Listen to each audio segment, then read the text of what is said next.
welcome back to the Disciple Smiths podcast. We are on part 14 of our journey through the entire Bible in 1 year. So today we're going to be looking at Genesis chapters 43 through 46. We're returning to the story of Joseph, who is now the chief vizier to the Pharaoh of Egypt, and he is in control of all the land. There has been famine for a little time now, and all the other countries are starving, but since God blessed him with the vision of collecting and gathering, that's what he did, and so all of his brothers have come to him to seek food.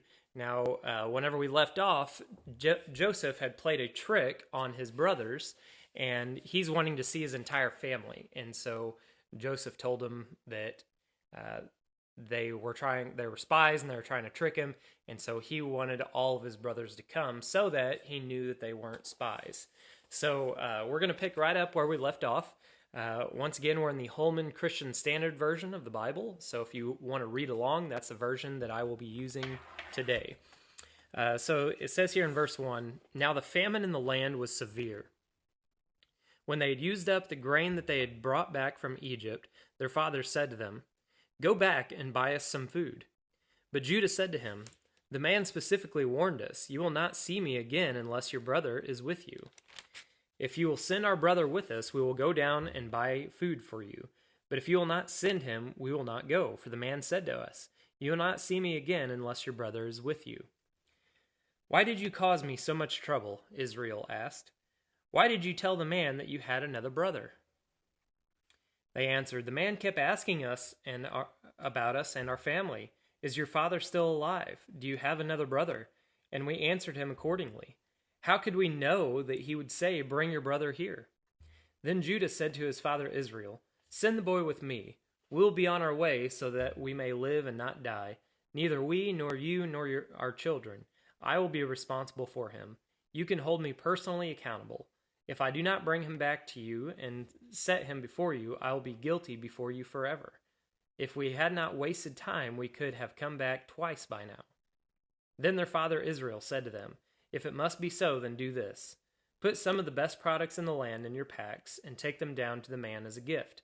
Some balsam and some honey, aromatic gum and resin, pistachios and almonds. Take twice as much money with you. Return the money that was returned to you in the top of your bags. Perhaps it was a mistake. Take your brother also and go back at once to the man. May God Almighty cause the man to be merciful to you so that he will release your brother and Benjamin to you. As for me, I am deprived of my sons. If I am deprived of my sons, then I am deprived.' The men took this gift, double the amount of money, and Benjamin. They made their way down to Egypt and stood before Joseph. When Joseph saw Benjamin with them, he said to his steward, 'Take the men to my house. Slaughter an animal and prepare it, for they will eat with me at noon.' The man did just as Joseph had said and brought them to Joseph's house. But the men were afraid because they were taken to Joseph's house. They said, 'We've been brought here because of the money that was returned in our bags the first time. They intend to overpower us, seize us, make us slaves, and take our donkeys.' So they approached Joseph's steward and spoke to him at the doorway of the house. They said, 'Sir, we really did come down from here the first time only to buy food. When we came to the place where we lodged for the night and opened our bags of grain, each one's money was at the top of his bag. It was the full amount of our money, and we have brought it back with us. We have brought additional money with us to buy food. We don't know who put our money in the bags.' Then the steward said, 'May you be well. Don't be afraid. Your God and the God of your father must have put treasure in your bags. I received your money.' Then he brought Simeon out to them. The steward brought the men into Joseph's house, gave them water to wash their feet, and got feed for their donkeys. Since the men had heard that they were going to eat a meal there, they prepared their gift for Joseph's arrival at noon. When Joseph came home, they brought him the gift that they had carried into the house, and they bowed to the ground before him. He asked if they were well, and he said, 'How is your elderly father that you told me about? Is he still alive?' They answered, 'Your servant, our father, is well. He is still alive.' And they bowed down to honor him.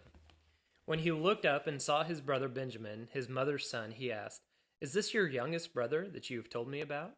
Then he said, 'May God be gracious to you, my son.'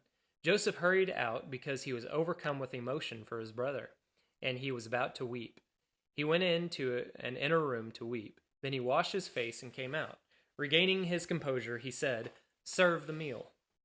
They served him by himself, his brothers by themselves, and the Egyptians who were eating with him by themselves, because Egyptians could not eat with Hebrews, since that is abhorrent to them. They were seated before him in order by age, from the firstborn to the youngest. The men looked at each other as if in astonishment.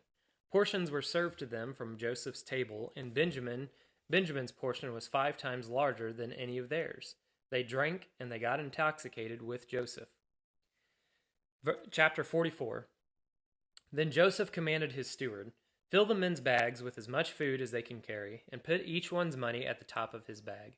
Put my cup, the silver one, at the top of the youngest one's bag, along with his grain money." So he did as Joseph told him. At morning light, the men were sent off with their donkeys. They had not gone very far from the city when Joseph said to his steward, "Get up, pursue the men, and when you overtake them, say to them, 'Why have you repaid evil for good? Isn't this the cup that my master drinks from and uses for divination? What you have done is wrong.'" When he overtook them, he said these words to them. They said to him, "Why does my lord say these things? Your servants could not possibly do such a thing. We even brought back to you from the land of Canaan the money which we found at the top of our bags. How could we steal gold and silver from your master's house? If any of us is found to have it, he must die, and we also will become my lord's slaves." The steward replied, "What you have said is right, but the only one who is found to have it will be my slave, and the rest of you will be blameless." So each one quickly lowered his sack to the ground and opened it. The steward searched, beginning with the oldest and ending with the youngest. The cup was found in Benjamin's sack. Then they tore their clothes, and each one loaded his donkey and returned to the city. When Judah and his brothers reached Joseph's house, he was still there. They fell to the ground before him. "What is this you have done?" Joseph said to them. "Didn't you know that a man like me could uncover the truth by divination?" "What can we say to my lord?" Judah replied. "How can we plead? How can we justify ourselves? God has exposed your servants' iniquity. We are now my lord's slaves, both we and the one in whose possession the cup was found." Then Joseph said, "I swear that I will not do this. The man in whose possession the cup was found will be my slave. The rest of you can go in peace to your father." But Judah approached him and said, "Sir, please let your servant speak personally, my lord. Do not be angry with your servant, for you are like Pharaoh. My lord asked his servants, 'Do you have a father or a brother?' And we answered, 'My lord, we have an elderly father and a younger brother, the child of his old age. The boy's brother is dead. He is the only one of his mother's sons left, and his father loves him. Then you said to your servants, 'Bring him to me so that I can see him.' But we said to my lord, 'The boy cannot leave his father. If he were to leave, his father would die.' Then you said to your servants, 'If your younger brother does not come down with you, you will not see me again.' This is what happened when we went back to your servant my father. We reported your words to him, but our father said, 'Go again and buy us some food.' We told him, 'We cannot go down unless our younger brother goes with us.' So if our younger brother isn't with us, we cannot see the man. Your servant my father said to us, 'You know that my wife bore me 2 sons, one left. I said that he must have been torn to pieces, and I have never seen him again. If you also take this one from me, and anything happens to him, you will bring my gray hairs down to Sheol in sorrow.'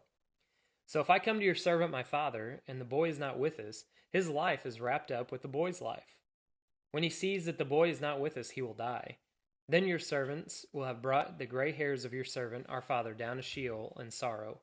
Your servant became accountable to my father for the boy, saying, 'If I do not return him to you, I will always bear the guilt for the sinning against you, my father. Now please let your servant remain here as my lord's slave, in place of the boy. Let him come back with his brothers. For how can I go back to my father without the boy?' I could not bear to see the grief that would overwhelm my father." Chapter 45.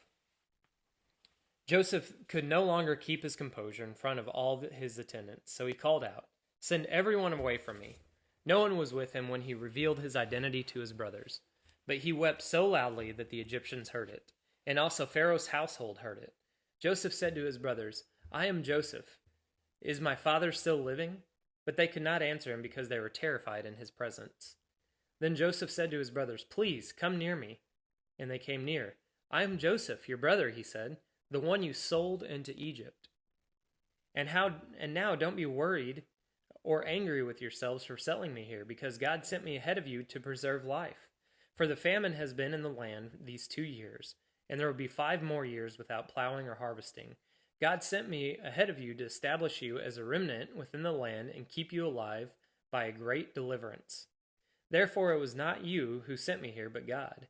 He has made me a father to Pharaoh, lord of his entire household, and ruler over all the land of Egypt. Return quickly to my father and say to him, 'This is what your son Joseph says. God has made me lord of all Egypt. Come down to me without delay. You can settle in the land of Goshen and be near me, you, your children and grandchildren, your sheep, cattle, and all you have. There I will sustain you, for there will be 5 more years of famine. Otherwise, you, your household, and everything you have will become destitute. Look, your eyes and my brother Benjamin's eyes can see that it is I, Joseph, who am speaking to you. Tell my father about all my glory in Egypt and about all you have seen, and bring my father here quickly.' Then Joseph threw his arms around Benjamin and wept. And Benjamin wept on his shoulder. Joseph kissed each of his brothers as he wept, and afterward his brothers talked with him. When the news reached Pharaoh's palace, 'Joseph's brothers have come,' Pharaoh and his servants were pleased. Pharaoh said to Joseph, 'Tell your brothers, do this: load your animals and go on back to the land of Canaan. Get your father and your families and come back to me. I will give you the best of the land of Egypt, and you can eat from the richness of the land. You are also commanded to do this: take wagons from the land of Egypt for your young children and your wives, and bring your father here. Do not be concerned about your belongings, for the best of all the land of Egypt is yours.' The sons of Israel did this. Joseph gave them wagons as Pharaoh had commanded, and he gave them provisions for the journey. He gave each of the brothers changes of clothes, but he gave Benjamin 300 pieces of silver and 5 changes of clothes. He sent his father the following: 10 donkeys carrying the best products of Egypt, and 10 female donkeys carrying the grain, food, and provisions for his father on the journey. So Joseph sent his brothers on their way, and as they were leaving, he said to them, 'Don't argue on the way.' So they went up from Egypt and came to their father Jacob in the land of Canaan. They said, 'Joseph is still alive, and he is ruler over all the land of Egypt.' Jacob was stunned, for he did not believe them. But when they told Jacob all that Joseph had said to them, and when he saw the wagons that Joseph had sent to transport him, the spirit of their father Jacob revived. Then Israel said, 'Enough! My son Joseph is still alive. I will go to see him before I die.'" Chapter 46.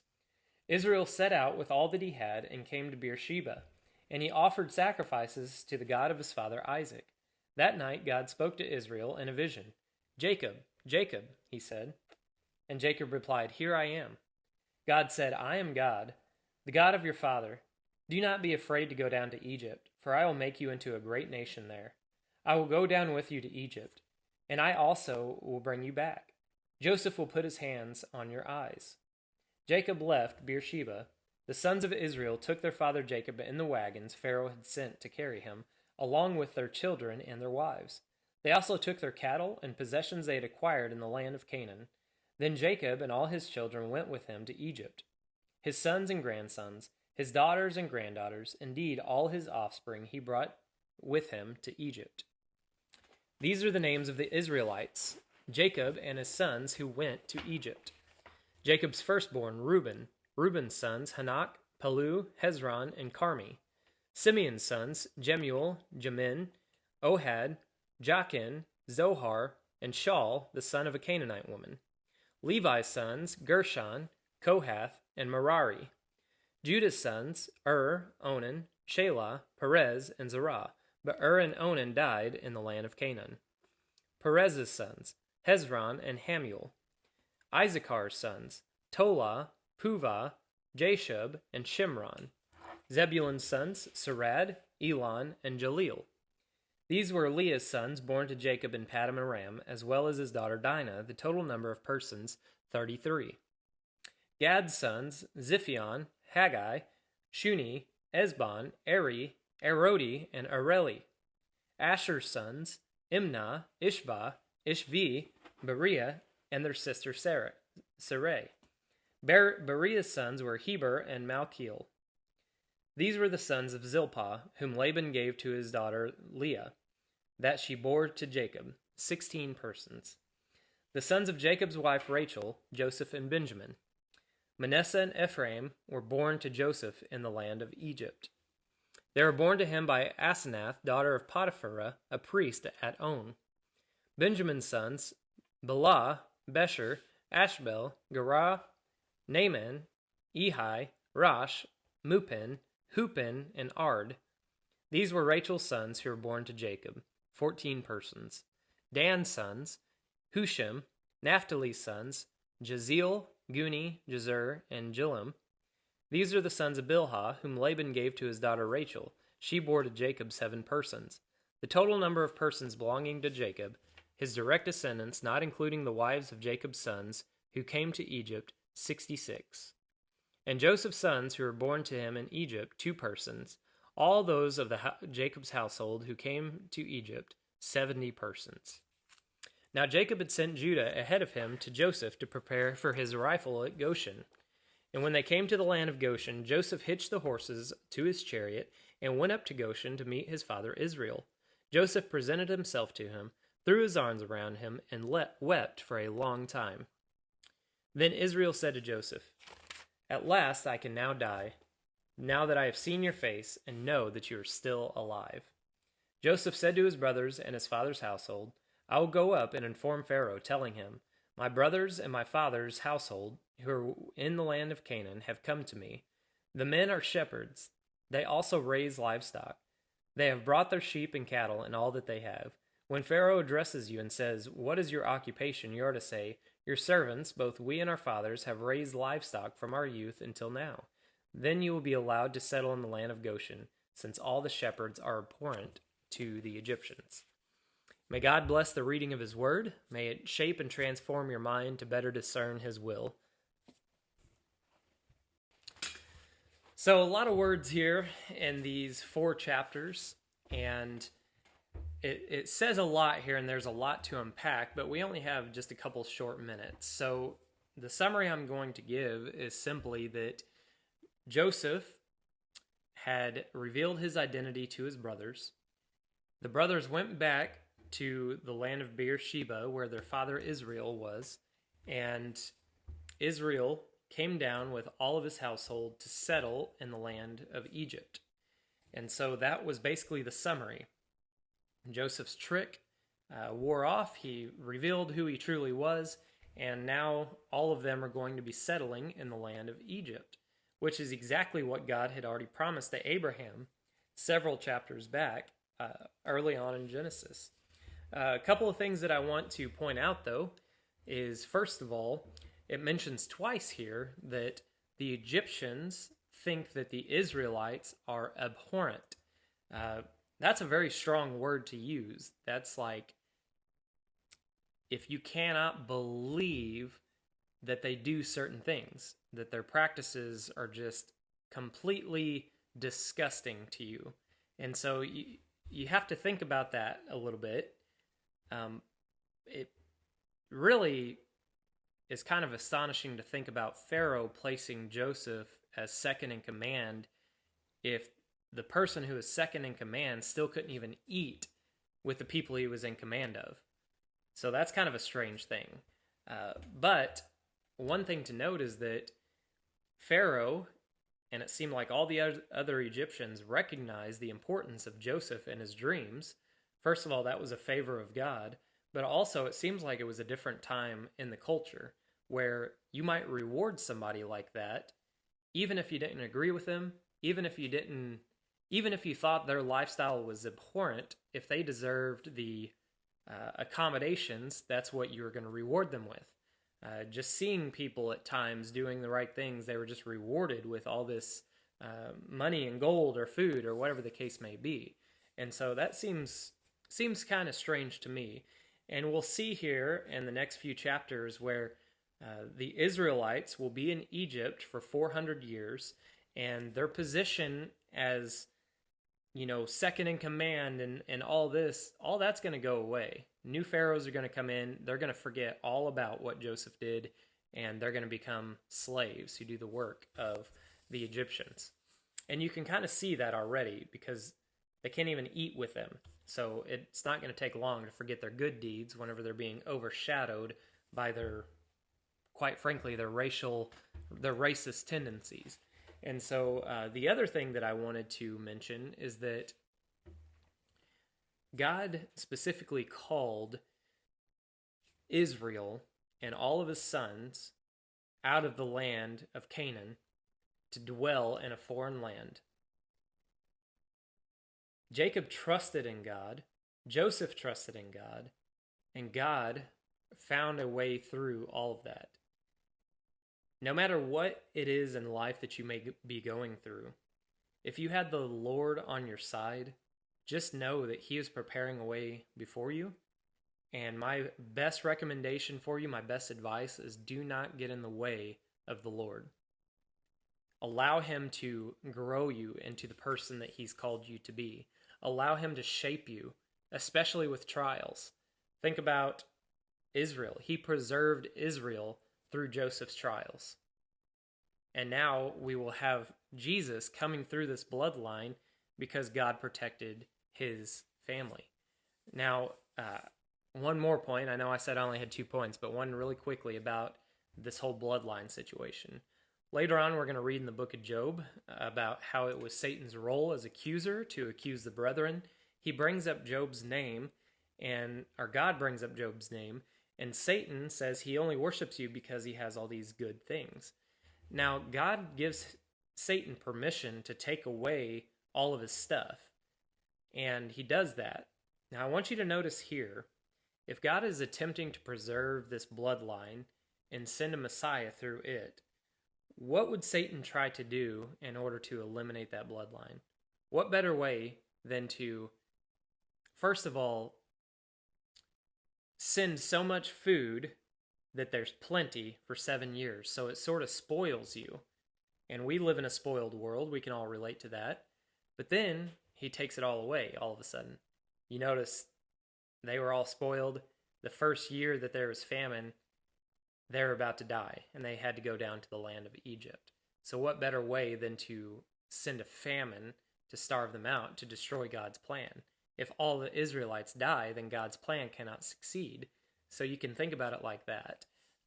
But God supernaturally intervenes. He sends Joseph all the way down to Egypt to prepare a way and foils the entire plan. And so God is in control. God is awesome. He can shape and change your life. Just allow him to do that. Thank you for tuning in today. This is the Disciple Smiths podcast. I hope you enjoyed it. Look forward to seeing you next time.